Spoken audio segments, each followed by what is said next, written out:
निशाचर कपि चार्यो अनि। जय श्री राम। तमन नीतू पांडे यूट्यूब चैनल पर सबका स्वागत करती है। इस प्रसंग का वर्णन लंका कांड में मिलता है।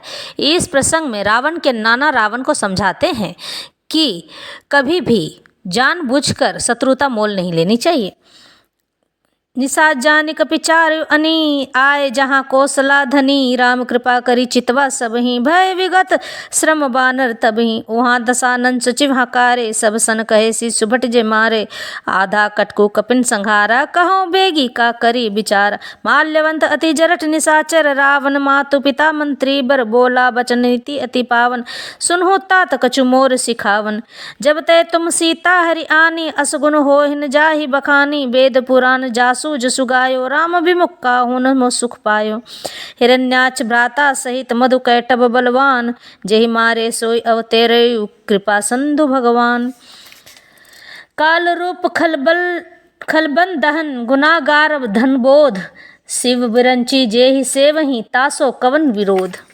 इस पर रात हुई जानकर वानरों की चारों सेनाएं टुकड़ियां वहां आई जहां कौशलापति श्री रामचंद्र जी थे।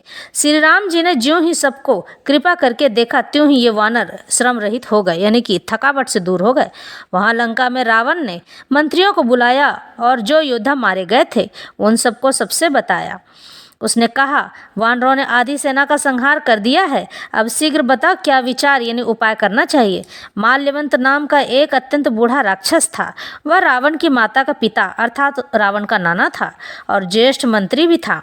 वह अत्यंत पवित्र नीति के वचन बोला। हे तात, तुम मेरी सीख भी सुन लो।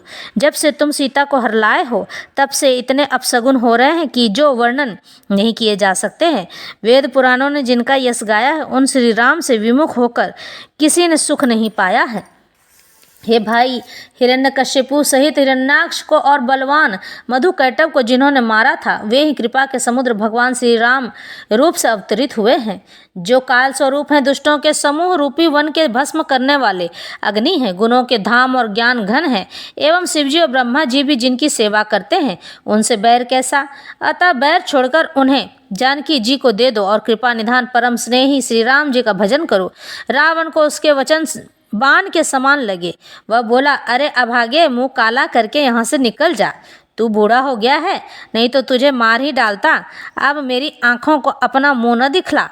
रावण के वचन सुनकर उसने माल्यवान ने अपने मन में ऐसा अनुमान किया कि इसे कृपा निधान श्री राम जी अब मारना ही चाहते हैं। वह रावण को दुर्वचन कहता हुआ उठकर चला गया। तब मेघनाथ क्रोधपूर्वक बोला, सवेरे मेरी करामात देखना, मैं बहुत कुछ करूँगा। थोड़ा क्या कहूँ, जो कुछ वर्णन करूँगा थोड़ा ही होगा।